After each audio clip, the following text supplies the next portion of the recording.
반갑습니다. 예, 우리 찬양이 아주 은혜로운 찬양, 감사드립니다.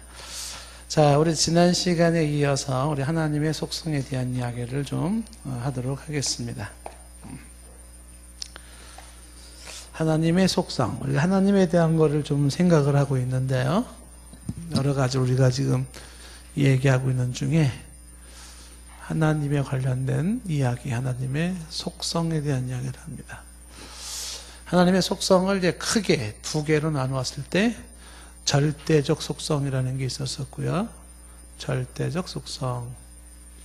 그리고 또 하나가 이제 상대적 속성이라고 하는데, 이 상대적 속성은 다른 말로 또 보편적 속성이라고도 이렇게 얘기를 해요. 보편적. 우리가 지난번에 이제 하나님 속성 중에 절대적 속성이라는 것을 우리가 생각을 했습니다.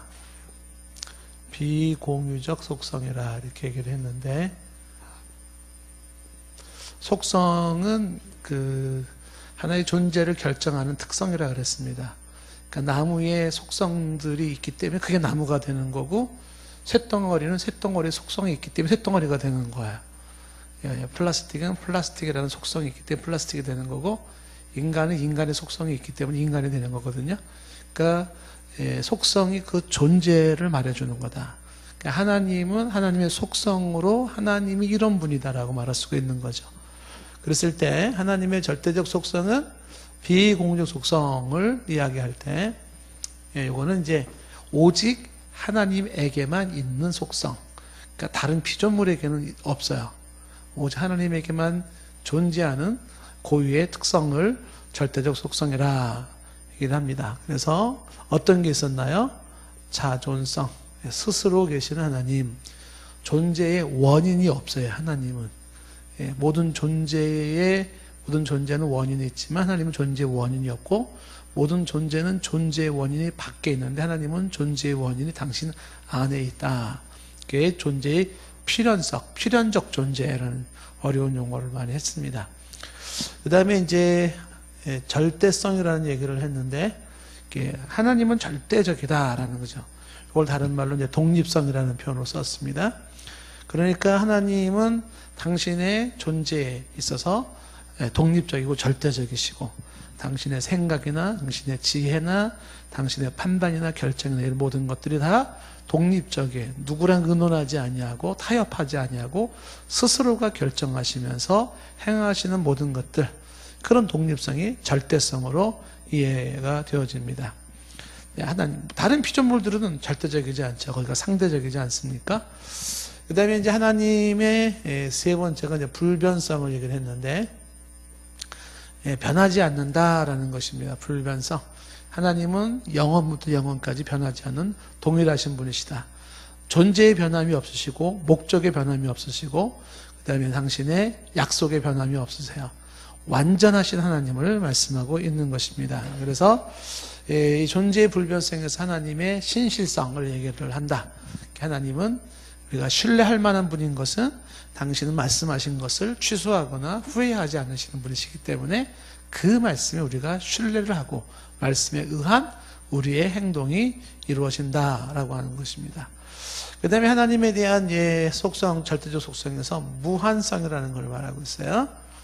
무한성, 이거는 이제 하나님은 그 어떤 것도 제한받지 않는다. 하나님의 완전하심, 하나님은 퍼펙트해요. 완전함. 인간은 상상할 수 없을 만큼의 완전하시고, 그 다음에 하나님은 시간의 제한을 받지 않죠. 영원성, 이렇게 시간의 제한을 받지 않고, 그 다음에 어떤 공간의 제한을 받지 않죠. 무소부재하심, 이렇게 얘기를 합니다. 무한하신 하나님이시기 때문에 완전하시고, 하나님은 어떤 시간에 제한받지 아니하시고 어떤 공간에 어떤 상황에 제한받지 않는다. 이제 이것이 하나님의 완전성을 얘기를 했고요. 그 다음에 이제 하나 더 얘기한 것 중에 하나가 하나님의 단일성이라는 얘기를 했어요. 단일성이라는 것은 두 가지를 얘기를 했죠. 하나는 요거는 단순성이라고 해서 단순성. 이 단순성이라고 하는 것은 하나님의 질적인 면에 있어서의 질적 통일성이라는 얘기를 했어요. 말이 좀 어렵죠? 이해하기가.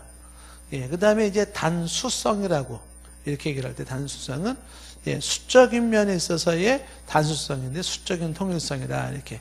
그러니까 수적으로 하나님께서는 하나씩 한 분이시고 질적으로 통일되었다는 이 단순성이라는 건 하나님은 복잡한 게 아니에요. 막 이런 것들이 막 섞여 있으니까 얼마나 복잡할까? 컴퓨터보다 더 복잡하면서 회로를 가지고 있고 막 어떤 얽히설키 막 그물 같은 뭐 그런 존재가 아니라 상당히 심플한 단순하시면서 단수하신 단수성을 가진 한 분이신데 그 한 분 속에 있는 하나님만의 고유의 속성들이 이와 같다라는 것을 이야기를 했습니다. 자, 오늘은 이제 두 번째로 우리가 보는 것이 이제 요 상대적 속성 혹은 보편적 속성이라고 하는 것인데 상대적 속성 이거를 이제 보편적 속성이라고도 하고 보편적 속성 이거를 이제 요 말과 대비해서 설명할 때는 예, 공유적 속성 이렇게 얘기를 하는 거죠. 공유적 속성. 자, 그러면 비공유적 속성인 절대적 속성과 공유적 속성 혹은 상대적 보편적 속성이라는 것 어떤 차이가 있는 것일까요? 요것과 요것의 차이는 요거는 오직 하나님에게만 있는 속성 요거는요 공유적이다 그래가지고서 사람에게서도 볼 수 있는 속성 그러니까 하나님에게서도 보여지고 사람에게서도 보여지는 속성 이렇게 요거는 사람에게서는 보여지지 않는 속성들이에요. 어느 사람이 자존적이고 절대적이고 불변하고 무한해요? 사람에게는 안 보여. 근데 지금부터 얘기하고자 하는 이제 상대적 속성으로 하나님 속성을 말할 때 그거는 사람과 공유를 하고 있어요. 사람에게서도 볼 수 있는 속성 이렇게 보는 거죠. 그렇다면 어떻게 사람에게서도 볼 수 있는 것이 하나님에게도 있단 말인가? 여기에서 이제 우리가 얘기하는 게 이게 이제 하나님의 우리가 형상이라는 표로 쓸 수가 있어요. 하나님의 형상. 그 인간을 창조하실 때 하나님은 당신의 형상대로 사람을 창조했다 이렇게 되어 있는데 창세기 1장에 하나님의 형상대로 창조했다라고 하는 것은 하나님이 우리 인간처럼 뭐 눈이 2개가 있고 코가 하나가 있고 귀가 2개가 있고 손가락이 10개 뭐 이런 외적인 형상이 아니에요. 그런 형상이 아니라 지금부터 말하고자 하는 하나님의 고유의 속성들 예를 들면 좀 이따 얘기할 뭐 지식이라든지 지혜라든지 사랑이라든지 거룩이라든지 의지라든지 뭐 이런 모든 것들 그런 것들을 인간이 하나님으로부터 닮은 거예요. 그래서 인간이 만물의 영장이 되죠. 다른 동물들 피조물들에게는 없고 오직 인간에게만 하나님의 성품을 담게 했어요. 성품. 그 하나님의 성품을 담게 했는데 그 닮은 것들을 보니까 하나님이 이런 속성을 가진 분이구나 알 수가 있어요. 그러니까 우리에게서 인간이 다른 동물들, 다른 짐승들과 구별되는 그런 모습 속에서 우리는 역추적하면은 그런 모든 것들은 어디서 온 거냐라고 하나님으로부터 온다. 예를 들면은 왜 인간은 사랑을 이야기할까요? 도대체 그 사랑을 이야기하게 되는 사랑을 느끼고 또 사랑하고 싶고 사랑에 대한 어떤 감정이 생기고 그 사랑이라는 것은 어디서 오는 걸까? 어디서 올까요? 이거를 무슨 물리로 풀겠습니까? 무슨 어떤 과학으로 풀겠습니까? 안 풀어지는 거죠. 근데 인간이 사랑을 말하는 것은 바로 인간이 사랑이신 하나님의 형상을 닮았기 때문에 그러니까 하나님으로부터 사랑을 받았기 때문에 인간은 사랑의 존재가 되어져서 사랑을 말하는 것이에요. 그럼 선하다. 왜 인간은 선을 얘기할까? 왜 착하게 살아야 되고 착한 게 중요한 것이고 왜 그럴까요? 역사 이래로 이 착한 것은 항상 좋은 것으로 평가되어져서 항상 착하게 살아라 얘기를 하고 모든 것은 선이 이기고 악은 벌하는 이런 게 있어요. 왜 악은 벌해야 하고 선은 상을 줘야 되는가? 그 인간으로 하여금 선을 추구하게 하는 그 선은 어디서 오는 걸까? 이런 것들이 다 하나님의 속성 중에 있는 것인데 그 속성이 닮은 인간이기 때문에 인간은 선을 말하고 선을 추구하게 되어진 거죠. 그래서 인간에게서도 볼 수 있고 하나님에게서도 볼 수 있는 공유되어 있는 속성, 공유적 속성, 그래서 보편적으로 있다. 라고 말하면서 그걸 상대적이라고 말하는 것은 어떤 의미일까요? 그것은 하나님께서의 사랑, 그러면 하나님의 사랑은 어떤 거냐? 그렇죠? 절대적인 사랑이고 변하지 않는 사랑이고 무한한 사랑이에요. 근데 인간의 사랑 그러면 어떻게 될까요? 인간은 절대적이지 않습니다. 사랑이 불변하지 않아요. 그리고 무한하지 않아요. 인간의 사랑이라는 것은 막 망가지고 깨지고, 사랑은 사랑인데 뭔가가 문제가 많아요. 제한적이고 그리고 유한한 그런 모습들을 가지고 있어요. 그런 면에서 하나님의 속성과 인간에게서 볼 수 있는 속성에서의 차이점이 나타나는 것이에요. 그래서 인간에게서 보여질 수 있는 그 속성들이라고 하는 것은 이제 앞으로 얘기한 것은 그것은 유한하고 그 다음에 불완전하고 변하는 것이고 한시적인 일시적인 거예요. 근데 하나님에게서 볼 수 있는 속성은 뭐냐면 무한하고 완전하고 단순, 불변, 영원해요.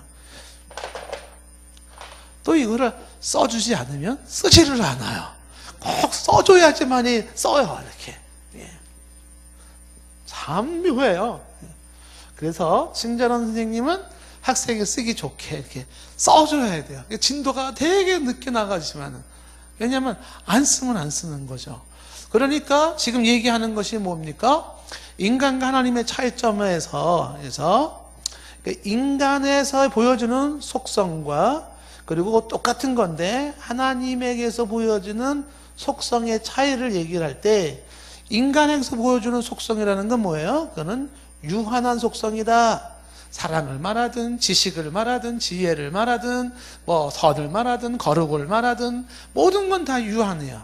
그러면서 인간이 가지고 있는 것들은 다 불완전해. 불완전하다. 완전하지가 않아요. 그리고 인간이 가지고 있는 거는 자꾸만 바뀌어요. 가변적이다. 변하지 않는 건 없어요. 인간은 다 변해요. 뭐 새끼손가락을 걸고 엄지손가락을 찍고 도장을 찍고 카피를 하고 마해도 그건 다 언젠간 변하는 거예요. 그러니까 여러분 착각하지 마세요. 너랑 나랑 사랑을 영원히 사랑하자고 약속했잖아. 어느 인간이 그 영원히 사랑을 해요? 만약에 있다 그러면 그건 인간이 아니겠죠. 그러니까 막 사랑도 막 깨지고 약속도 깨지고 그러면 어떻게 생각해라? 아, 이게 정상이구나 이렇게 생각을 하셔야 돼요. 인간이기 때문에 유한하고 불완전하고 가변적인 것들이에요.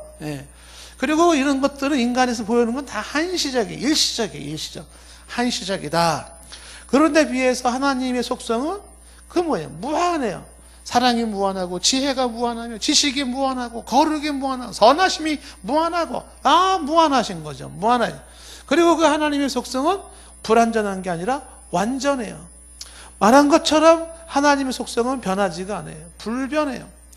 한시적인 게 아니라 뭐예요? 영원한 거예요. 영원. 그러니까 하나님과 인간에게서 볼 수 있는 속성이라고 하는 것은 똑같은 사랑이라는 게 있고 거룩이 있고 지혜가 있고 지식이 있어요. 그런 거는 하나님에게서도 볼 수 있고 인간에게서도 볼 수 있는데, 하나님에게서 볼 수 있는 것과 인간에게서 볼 수 있는 것은 이렇게 차이가 있더라라고 하는 것입니다. 자, 그렇다면 이런 걸 근거로 해서 그럼 조금 구체적으로 어떤 속성들이 있을까? 하나님의 보편적 속성, 공유적 속성 혹은 상대적 속성으로서 말할 수 있는 것. 절대적 속성은 자존성, 절대성, 불변성, 무한성, 단일성 이렇게 쭉 얘기를 했잖아요. 그러면 인간에게서도 볼 수 있는 그 속성은 어떤 것이 있을까? 첫 번째는 지식과 지혜 이렇게 얘기할 수 있습니다. 지식과 지혜. 그러니까 인간은 지식을 가진 존재고 지혜를 갖는 존재예요. 왜 그럴까요? 하나님의 지식이 하나님이시고 지혜의 하나님이시기 때문에 그래요. 그래서 그 하나님으로부터 그걸 닮았어요, 인간이. 하나님의 지식을 닮고 지혜를 닮아 인간이 창조되어졌어요. 그래서 인간은 지식을 얘기하고 지혜를 얘기하더라라는 것입니다. 지식과 지혜의 차이가 뭔가 이런 게 더 궁금해지죠? 헤르만 바빙크라고 하는 사람이 아주 이걸 구분을 해놨는데, 쉽게 말하면 지식과 지혜는요, 쉽게 말하면은 지식이라고 하는 것은 지혜를 통하여 얻어지는 이렇게. 지식은 지혜를 통해서 통해서 얻어지는 지식. 그러면 지혜는 뭘까요? 지혜라고 하는 것은 지금 뭐라고 말할 수 있을까요? 지혜는 지식을 얻게 하는 힘. 이렇게 지식을 얻게 하는 힘이다. 그러니까 지식은 지혜를 통해서 주어진다. 그래서 이제 그 바빙크라는 사람이 이걸 이렇게 이제 구분을 시켰어요. 어떻게 시켰냐면 한쪽 편을 이제 지식이라고 설명을 하고 한쪽을 지혜라고 이렇게 설명을 할 때 지식과 지혜를 대조시키는 거예요. 지식은 논리적이다 이렇게. 그런데 지혜는 논리적인 게 아니고 직관적이다 이렇게. 여자들 좋아하죠. 직관적. 여자에게는 남다른 센스가 있어. 직관이 있어. 딱 얘기를 하잖아요. 그 얘기 뭐냐면 남자보다 지혜가 좋다 이런 거예요. 지혜가 있어요. 여자들은 지혜가 있습니다. 이걸 확대하면 여우 같다 이렇게 얘기를 하는 거야. 여우가 되지 마시고 진정한 지혜자가 되시기 바랍니다. 이게 직관, 이건 지혜에 해당되는 것이다. 이렇게 차이점들을 얘기할 때, 그 다음에 이제 하나 바이오크 얘기할 때 지식이라고 하는 것은 이건 굉장히 이론적인 것을 말한다. 이론적이다. 그 다음에 지혜라고 하는 것은 이거는 삶에 실제로 쓰는 실제적이다. 보면은 진짜 그래요. 남자들은 굉장히 이론적인 데 비해서 여성들은 좀 실제적인 경향이 있어요. 이게 여성들이 지혜로운 거예요. 남자들은 좀 지혜가 떨어져요. 대신에 그렇다고 또 지식이 또 많은 거냐? 뭐 사람마다 다르겠죠. 그렇죠? 예. 자, 뭐 이건 남자 여자를 논하려고 하는 게 목적은 아니고요. 지식이라고 하는 것은 이론적인 것이고 지혜라고 하는 것은 실제적인 삶의 실질적인 것이다. 지식을 논하는 게 주로 이거는 서양적이라 그래요. 서양에서는 지식을 얘기하고 지혜는 동양에서 주로 얘기한다. 동양적이다. 이런 식으로 설명하면서 지혜와 지식을 구분을 시킵니다. 자, 문제는 지식과 지혜가 어떤 차이가 있느냐라는 게 중요한 게 아니고 여기서 지금 말하려고 하는 건 뭐냐면 인간의 지식과 인간의 지혜라고 하는 것이 바로 하나님으로부터 우리가 부여받은 것으로서 하나님은 어떤 분이신가라고 할 때 하나님은 완벽한, 여기 있죠, 무한한 지식과 무한한 지혜를 가지신 분이고 완전한 지식과 완전한 지혜를 갖고 계시고 변하지 않는 지식과 변하지 않는 지혜를 갖고 계시고 영원한 지식과 영원한 지혜를 갖고 계신 분이 하나님이신 것이죠. 거기에 비해서 인간은 이제 유한한 지식과 지혜를 가지고 있고 불완전한 지식과 지혜를 가지고 있고 가변적인 지식과 지혜를 가지고 있어요. 한시적인 지식과 지혜를 가지고 있다. 자, 성경은 뭐라고 말하고 있을까요? 욥기서 37장 15절 16절 말씀 보시면 하나님이 이런 것들에게 명령하셔서 그 구름의 번개로 번쩍거리게 하신 것을 그대가 아는가? 하나님이 구름의 번개로 번쩍거리게 하는 것을 그대가 아는가 말하면서 16절에 그대는 겹겹이 쌓인 구름과 그대 뭐라고 되어 있냐면 완전한 지식의 경이로움을 아느냐. 그렇죠. 어느 인간이 완전한 지식의 경이로움을 알까요? 지식의 완전함이라는 것은 대체 인간으로서는 알 수가 없죠. 그건 하나님의 고유의 영역이에요. 그러니까 하나님의 지식을 이야기할 때 뭐라고 말을 하냐 하면 완전한 지식 이렇게 얘기를 하고 있는 것입니다. 하나님의 지식은 완전해요. 불완전함이 있을까 없을까요? 없어요. 하나님의 지식도 하나님이 알고 있는 것 중에 잘못 알고 있는 게 있을까요? 없어요. 하나님도 뭐 틀리는 게 있을까요? 없단 말이야. 그게 완전한 지혜다. 그러면서 이제 로마서 11장 33절에 가면 뭐라고 했어요? 깊도다 하나님의 지혜와 지식의 풍성하심이여 그의 판단은 헤아리지 못할 것이며 그의 길은 찾지 못할 것이다. 하나님의 지혜와 지식은 깊어요. 그리고 하나님의 지혜와 지식은 풍성해요. 어느 정도 깊고 어느 정도 풍성할까요? 무한하시고 영원하시고 완전하시는 거예요. 그것이 하나님이 가지고 있는 지혜와 지식이다. 그러니 하나님께서 영원 전부터 하시는 모든 일들에 대해서 하나님은 실수가 있다 없다? 없으시죠. 단지 우리의 머리로 이해가 안 되는 건 많죠. 무한하신 하나님, 그 하나님의 완벽한 지혜와 지식으로 이루어지는 모든 것들은 말 그대로 완벽한 일들이 이루어지는 것이다. 이렇게 말할 수가 있습니다.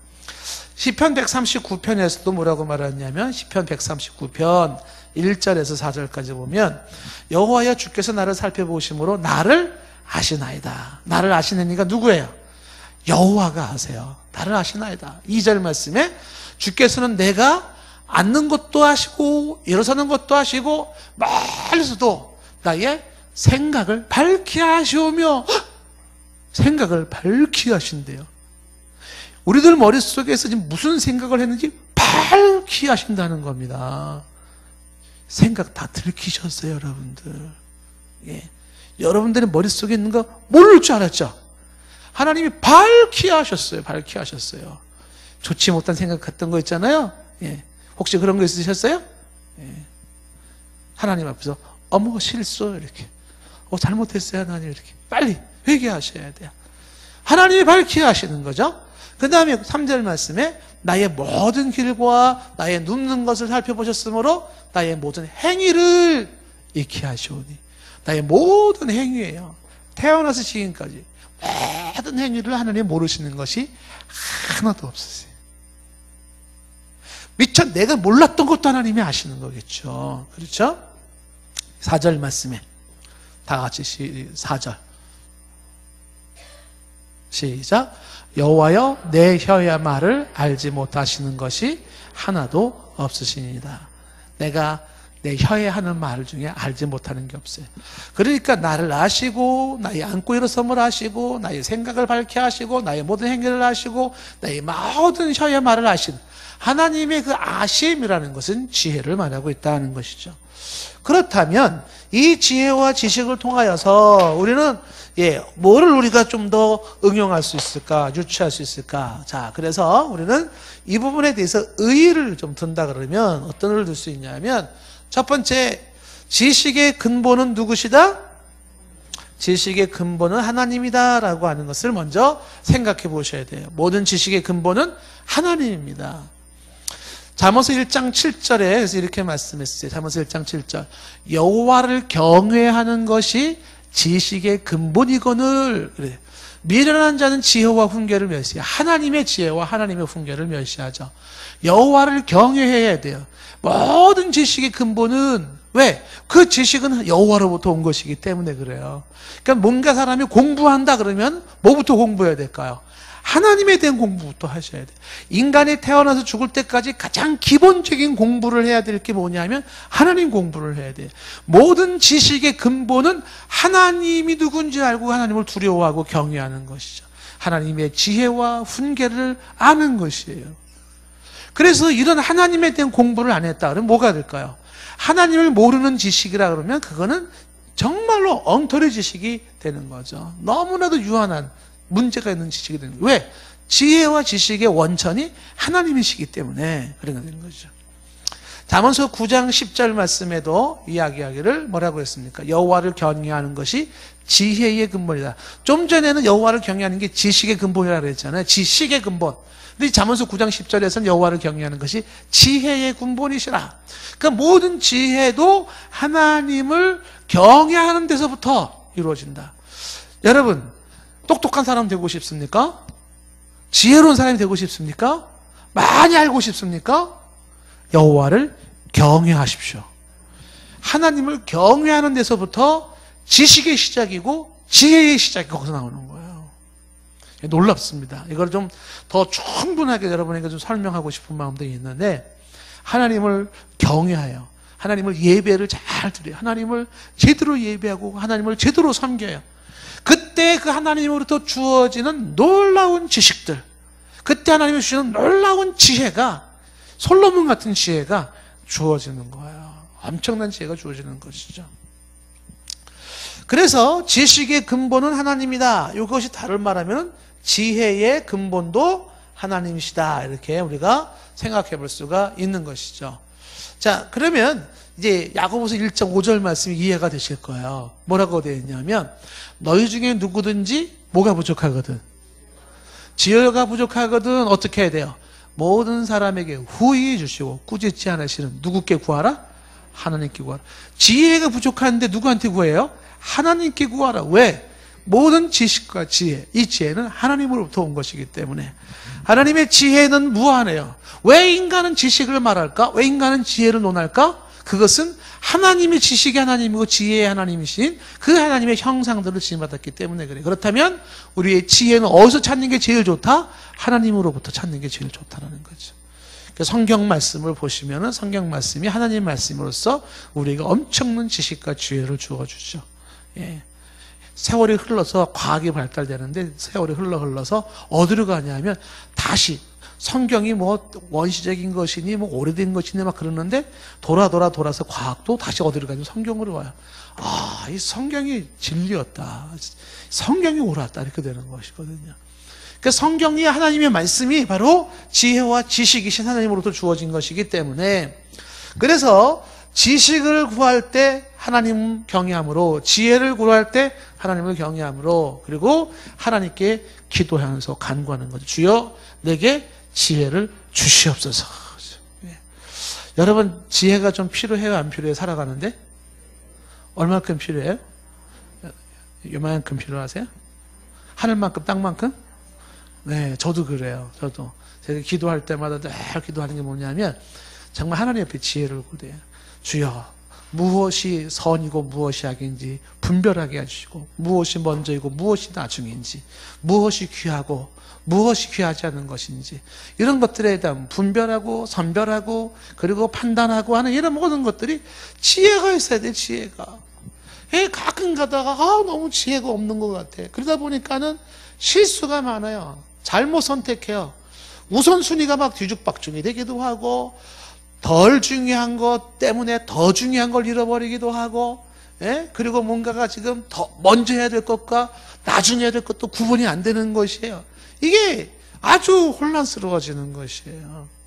그 누가 이런 거를 정확하게 분별할 수 있고 정확하게 할 수 있죠. 인간은 누구나도 완벽하게 안 돼요. 왜? 불완전해요. 그래서 날마다 하나님 앞에 구해야 됩니다. 아침마다 기도할 때 주여 내게 지혜를 주셔서 오늘 하루도 지혜롭게 살아가게 하옵소서. 잘 분별하게 하시고 시대를 분별하게 하시고 옥석을 가릴 수 있게 하옵시고 그렇죠? 잘 모든 게 선과 악이 무엇인지 하나님의 뜻이 기뻐하신 뜻이 무엇인지 하나님의 선하신 뜻이 무엇인지 분별할 수 있게 해주십시오라는 지혜를 구해야 됩니다. 그래서 이 지혜를 잘 구했던 사람이 누구예요? 솔로몬이잖아요. 여러분 여기 보시면 솔로몬에 보면 열왕기상 3장에 보시면 이런 말이에요. 열왕기상 3장 9절 말씀에 좀 보시면은요. 솔로몬이 이렇게 말해요. 3장 9절에 누가 주의 임하는 백성을 재판할 수 있어 오리까 듣는 마음을 종에게 주사 주의 백성을 재판하여 선악을 분별하게 하옵소서. 요 기도가 어떤 기도였냐면 이어지는 10절 말씀에 솔로몬이 이것을 구하며 그 말씀이 주의 마음에 든지라. 그리고 11절에 하나님이 말씀하세요. 이에 하나님이 그에게 이르시되 내가 이것을 구하도다. 자기를 위하여 장수하기를 구하지 아니하며 장수 오래 살게 해주세요. 이것도 구하지 않고 부도 구하지 않으면 부자 되게 해주세요. 이것도 구하지 아니하고 그 다음에 원수의 생명을 멸해 주세요. 그 인간 좀 없애주세요. 뭐 이렇게 저 원수를 죽여주세요. 뭐 이런 거 구하지 아니하고 오직 송사를 듣고 분별하는 뭐를 구하였으니? 지혜를 구했으니. 그렇죠? 하나님께 지혜를 구한 거예요. 왜 지혜를 구했어요? 지혜의 하나님이시기 때문에. 그래서 내가 이렇게 지혜를 구하는데 그러니까 12절에 뭐라고 말해요? 하나님이 내가 내 말대로 뭐야? 내게 지혜롭고 총명한 마음을 주노니. 사람의 지혜롭고 총명한 마음을 누가 주신다? 하나님이 주신다는 거예요. 지혜롭고 총명한 마음을 주노니 내 앞에서도 너와 같은 자가 없거니와 내 뒤에도 너와 같은 자가 일어남이 어떻게 해요? 없으리로다. 그러면서 13절에 내가 구하지 아니했던 부귀와 영광도 내게 주노니 내 평생의 왕들 중에 너와 같은 자가 없을 것이미로다. 그러니까 하나님 앞에 지혜를 구했다가 오히려 부귀와 영광도 같이 받은 게 솔로몬이에요. 솔로몬은 왜 지혜를 하나님 앞에 구했을까? 간단하죠? 하나님은 지혜의 하나님이시기 때문에. 왕으로서 잘 다스리려면 뭐가 필요했다? 지혜가 필요했다. 그 지혜는 누구로부터 얻는다? 하나님으로부터 얻는다. 바로 그런 것이죠. 지혜와 지식의 근본이 아니라 하나님이시다라고 하는 것입니다. 자, 잠언서 2장 3절 말씀서부터 보시면 잠언서 2장 6절만 보겠습니다. 잠언서 2장 6절 보시면 거기에 이렇게 잠언서 2장 6절 다 같이 시작. 대저 여호와는 지혜를 주시며 지식과 명철을 그 입에 내시며. 하나님이 지혜를 주신다고 그랬어요. 지식과 명철은 그 입에서 나온다라고 말씀하고 있습니다. 여러분들 이러한 하나님을 믿고 있기 때문에 그 하나님으로부터 지식을 얻으시고 하나님으로부터 지혜를 얻을 수 있기를 바라요. 그래서 이 공부를 잘하는 애들이요, 하나님을 경외하고 정말 기도하고 예배 잘 드리고 그러면요, 진짜 공부도 잘해요, 애들이. 아주 이 총명과 총기가 있어지고 좋습니다. 이게 애기들 때 이거 가르쳐 줘야 돼요. 하나님 경외하고 예배하는 법을 가르쳐 주고 늘 하나님을 두려워할 수 있는 법을 가르쳐 줘야 돼요. 그것이 아이들로 하여금 우리가 보통 일반인들이 얘기하는 공부 잘하는 아이, 똑똑한 아이를 만드는 비밀인 거예요. 이 비밀을 깨달을 수 있기를 바라요. 자, 하나님의 지식과 지혜가 그렇다. 그 다음에 하나님의 상대적 속성 혹은 보편적 속성으로서 얘기할 수 있는 것이 뭐냐면 선하심이야. 선. 하나님의 선하다, 착하다는 거죠. 이건 다른 말로 하나님의 신실하심인데, 이 인간이 선을 이야기하는 것이 선이신 하나님으로부터 그 형상대로 지음받았기 때문에 그러는 거예요. 그래서 인간은 선을 추구하게 되어 있고 선을 중요하게 생각하게 되어 있습니다. 선. 마가복음 10장 18절 말씀에 뭐라고 되어 있냐면, 마가복음 10장 18절 말씀에 예수님께서 이르시되 네가 어찌하여 나를 선하다 일컫느냐. 누구 외에는 선한 이가 없다. 하나님 한 분 외에는 선한 이가 없다. 그러니까 진정한 선하심은 누구냐면 하나님이에요. 하나님이 선 자체예요. 그래서 지난번에 우리가 임마누엘 칸트 얘기를 했잖아요. 지고선이라고. 그러니까 도덕적인 하나님의 존재 증명, 도덕론적 증명법에서 칸트가 얘기를 하잖아요. 선을 추구하다 나가면은 최고의 선, 가장 최고의 선이 이르게 되는데 그 지극히 고차원적인 선이 있어요. 그 선에서부터 인간은 선을 추구하고 선을 논하게 되어 있는데 그 선의 시발점이 해당되는 바로 그 선이 하나님이에요. 그래서 그 하나님이 도덕적인 분이에요. 그래서 하나님은 인간이 도덕적인 분이 되기를 원하는 거예요. 하나님은 영이심에도 불구하고, 그럼에도 불구하고 하나님은 도덕적인, 윤리적인 그런 사람이 되기를 원하시. 여러분, 만약에 하나님이 그런 분이 아니라 그러면은 왜 죄를 하나님은 그토록 싫어하실까? 왜 죄를 대해서 벌하시려고 그럴까? 왜 자꾸 선을 이야기하실까? 그렇죠? 공기 같은 분이 그냥 단순한 에너지가 아닌 거예요. 그분은 도덕과 윤리를 인간에게 주시면서 도덕과 윤리적 삶을 소구하는, 그 십계명에서도 강조하는 것이 뭐예요? 절반 나누어 1계명부터 4계명까지 하나님에 대한 경외라면 5계명부터 10계명까지는 다 사람과 사람과의 관계에서 지켜야 할 도덕률입니다. 그것은 윤리예요, 윤리. 그 선하게 살아라. 왜 인간은 선하게 살아야 되는가? 왜 선한 문제가 중요한 문제가 되는가 하는 거죠. 이게 바로 하나님이 선하신 분이기 때문에 그래요. 이게 조금 더 이제 좀 이 관련돼서 얘기를 한다면 얘기할 게 굉장히 많아요. 요거를 악용하는 사람이 있습니다. 그러니까 정치하는 사람들 중에 정치나 학문이나 이걸 악용하는 사람이 뭐냐면 고대로부터 현대에 이르기까지 있잖아요. 소위 말하면 도덕과 선을 강조하는 사람 앞에는 모두가 꼼짝 못하게 되어 있어요. 그러니까 도덕 우위론, 도덕이 사람 살아가는데 도덕 우위론, 그러니까 도덕이 중요하고 선이 중요하다. 다른 말로 정의가 중요하다. 이거를 내세우면은 그 사람, 모든 사람들은요, 다 그 앞에서 다 추종하게 되어 있고 따라가게 되어 있습니다. 그러니까 자기의 사욕이 자신이 가지고 있는 그 욕심이나 자신이 가지고 있는 잘못된 것들을 획득하는 방법이 뭐냐면 앞에다 가면을 딱 쓰는 거예요. 어떤 가면을? 도덕이라는 가면을 딱 쓰는 거예요. 선함이라는 가면을 딱 써버려요. 이것 가지고 가면을 쓰고 장사를 하고 정치를 하고 뭐를 하잖아요? 그러면요 대박 나는 거예요. 그래서 요즘은요 상품도 뭘 파냐 하면 물건만 파는 게 아니라는 거예요. 상품이 뭘 팔아요?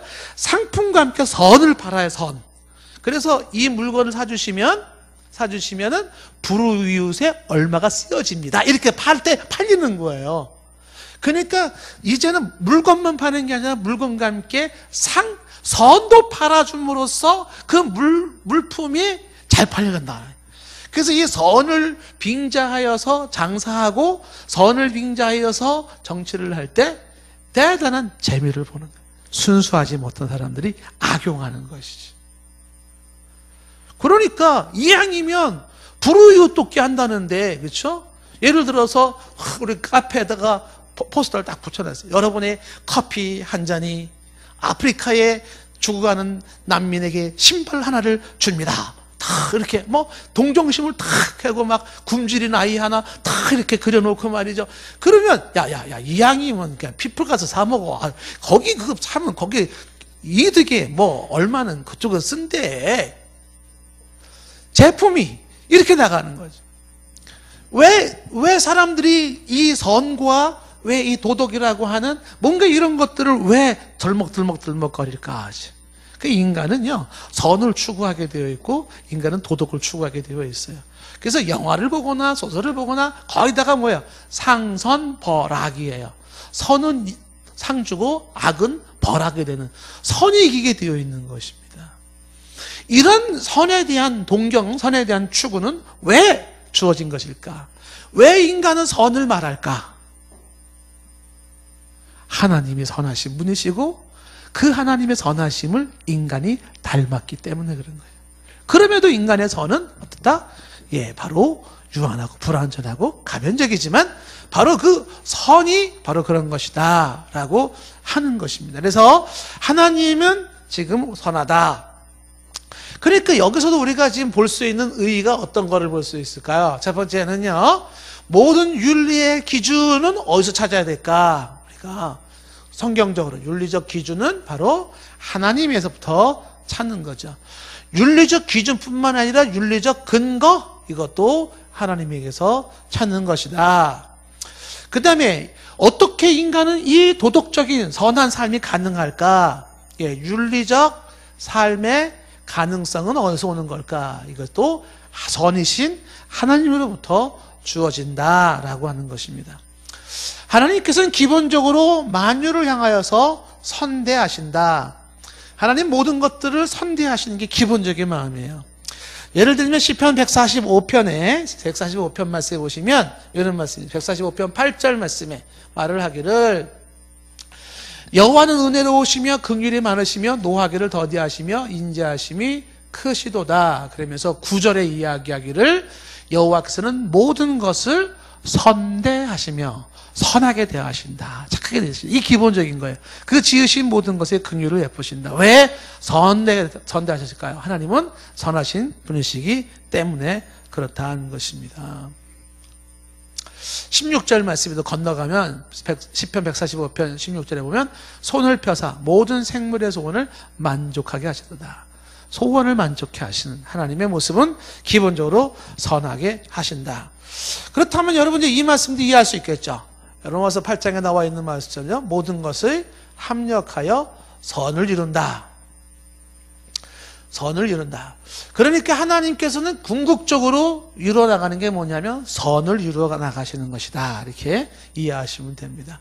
선하신 하나님이 윤리의 기준이고 윤리의 근본이시며 우리로 하여금 선한 삶을 살 수 있도록 하시는 분이 선하신 하나님이시며 하나님은 만물을 선대하기를 원하시고 모든 것을 궁극적으로 선을 추구해 가기를 원하신다. 왜냐하면 하나님이 선하신 분이시기 때문에 그렇다는 것입니다. 자, 그렇다면 세 번째 하나님이 인간과 함께 가지고 있는 속성은 어떤 게 있을까? 이렇게 사랑이라고 하는 것이야. 사랑. 그러니까 인간의 사랑을 말하는 것도 하나님이 사랑이시기 때문에 그래요.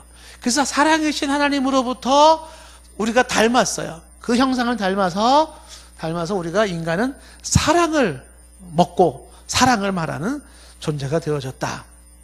자, 성경에 요한일서 4장 오늘 읽은 말씀에 나와 있죠. 요한일서 4장 7절부터 말씀을 좀 보시겠어요. 4장 7절.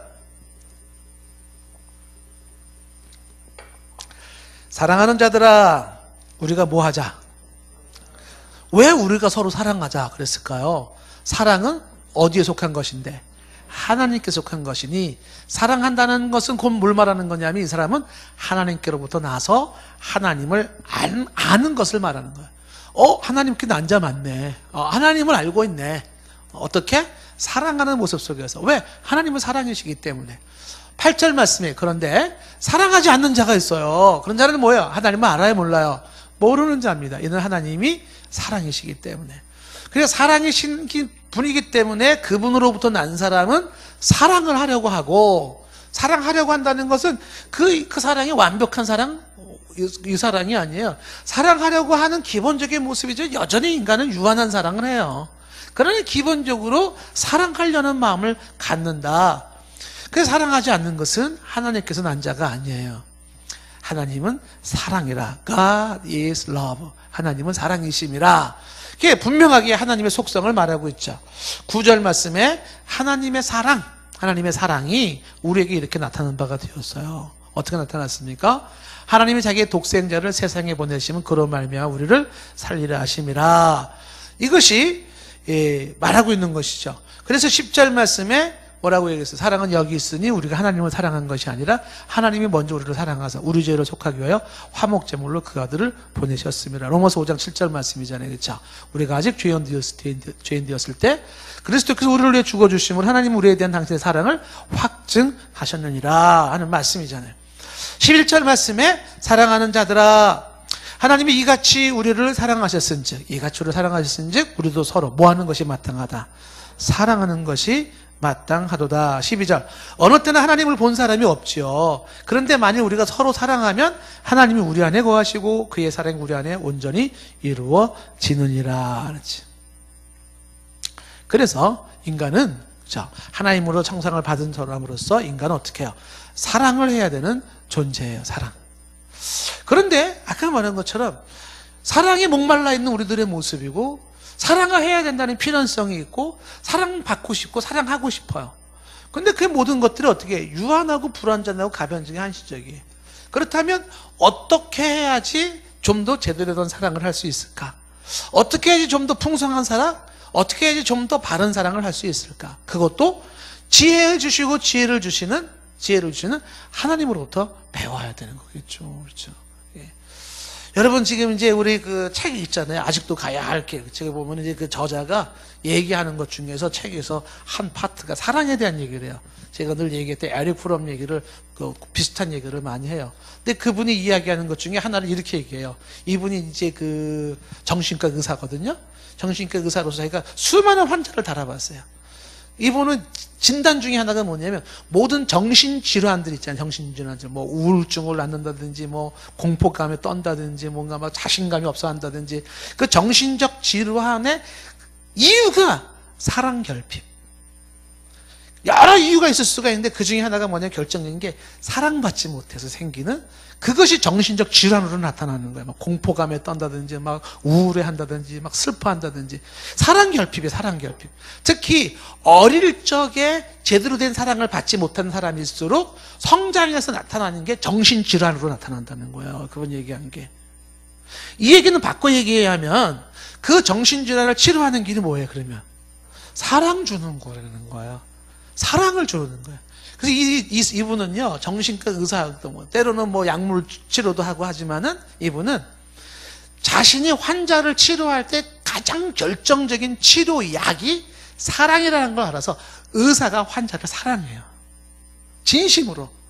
그 진심으로 사랑한 그 사랑을 환자들이 느낄 때 치료가 일어나는 것이죠. 여러분 궁금하죠?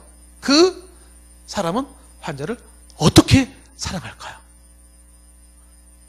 궁금하신 분들은 책을 보세요. 그분은 어떻게 사랑할까?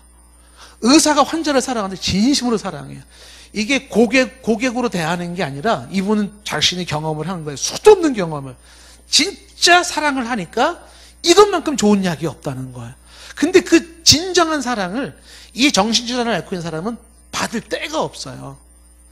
주변이나 가족에서도 못 받아요. 그러니까 의사라도 주는 거야, 의사라도. 그 의사로부터 사랑을 느끼면서 환자들이 치료되더라.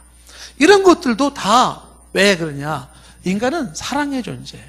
하나님의 사랑을 하나님, 하나님은 사랑이시라. 사랑의 하나님으로부터 우리가 닮은 인간의 모습인데, 인간의 부족한 모습에서 사랑의 부족함이 나타나는 것이죠. 그래서 여러분들이 어차피 우리는 사랑이 필요한 사람이에요. 어차피 우리는 사랑에 성공해야 돼요. 그러기 위해서는 사랑을 공부해야 돼요. 사랑은 공부하는 거죠. 사랑은 공부하는 거. 사랑은 배우는 겁니다. 그래서 사랑의 근본적인 마음은 있지만 공부하지 않으면 어떻게 된다? 사랑이 안 되는 거예요. 사랑이, 여러분, 잘못된 사랑으로 사람을 죽인다 그랬잖아요. 사랑이라는 이름으로 자식을 죽여요. 아십니까? 어떻게 사랑하는 게 제대로 사랑하는 건지를 모르기 때문에 죽이는 거예요. 사랑이라는 이름으로 죽입니다. 그것도 이제 그 책에도 나와요. 아직도 가야 할 그 책에 나옵니다. 예를 들면은요, 이런 얘기가 나와요. 보십시오. 이게 어디까지 얘기를, 시간 다 돼가지고 더 얘기 못 하겠네. 이거 꼭 얘기를 해주고 싶은데, 나중에 얘기를 해야 될 것 같아. 자, 어쨌든. 이게 진도를 우리가 다음에 이어서 나가는 걸 하고요. 이분이 그 사랑 얘기하는 것 중에 이런 얘기가 나와요. 환자가 한 분 왔대요. 환자가. 그 환자가 왔는데, 이 환자는요, 늘 자신감이 없어요. 뭘 하나 해도 자기가 주체적으로 판단도 못하고 자꾸 눈치를 봐야 되고 의존적이고 너무 나약해. 자기는 아무것도 스스로 할 수 있는 게 아무것도 없대요. 그래서 이 의사가 진단을 하는 거야. 대화를 나눈 거죠. 그래서 어릴 때부터 있었던 걸 얘기를 해봐라. 어릴 때 무슨 얘기를 하냐. 그래서 막 얘기를 걸었어요. 걸었더니 이분의 이야기 속에서 자기는 정말 사랑받고 컸대요. 그래서 어떤 사랑을 받았냐. 자기 엄마가 자기를 너무너무 사랑했다는 거야. 그래서 의사가 벌써 딱 필요해 온 거죠. 그래서 엄마가 너를 어떻게 사랑했냐. 엄마는 나를 너무너무 사랑해가지고요. 학교 갈 때 가방 다 들어다 주고. 내가 힘든 일 있으면 가만히 있어. 엄마가 해줄게, 엄마가 해줘. 이 아이를 너무너무 사랑한 나머지 엄마는 이 아이에게 독립심, 자립심, 의지력을 키워주지를 못한 거예요. 그래서 의사 선생님이 딱 얘기한 거야. 엄마가 당신 사랑한 거 아닙니다. 이 환자가 뭔 소리 하는 거냐고. 우리 엄마가 나를 얼마나 사랑했는데. 아니에요. 엄마가 당신을 죽인 거라는 거예요. 사랑이란 이름으로 죽여버렸어요. 왜? 엄마는 어떻게 사랑하는 게 사랑하는 건지를 몰랐기 때문에 그런 거죠. 진정으로 사랑한다 그러면 그렇게 아이 가방 들어주고 딱 엄마가 대신 해주고 그러는 게 아니라는 거예요. 더 궁금하신 분들 눈이 동그래졌어요. 여러분들이 지금 왠지 얘기 더 해주세요. 그런 눈빛이에요 지금. 책을 보시기 바라고. 자, 이제 다음 시간이고 더 이어서 우리가 보도록 하겠습니다. 자, 기도하겠습니다.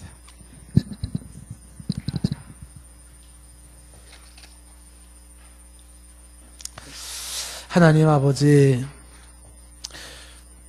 우리가 하나님을 닮았습니다. 그래서 우리에게는 지혜와 지식을 이야기하고 선을 이야기합니다. 그리고 사랑을 이야기합니다. 모든 지식의 근본 되시고 지혜의 근본 되시는 하나님으로부터 참 지식과 참 지혜를 배우게 하옵소서. 하나님은 선하시오니 하나님으로부터 우리가 선의 기준을 배우고 하나님으로부터 선을 행할 수 있는 능력을 부여받게 하옵소서.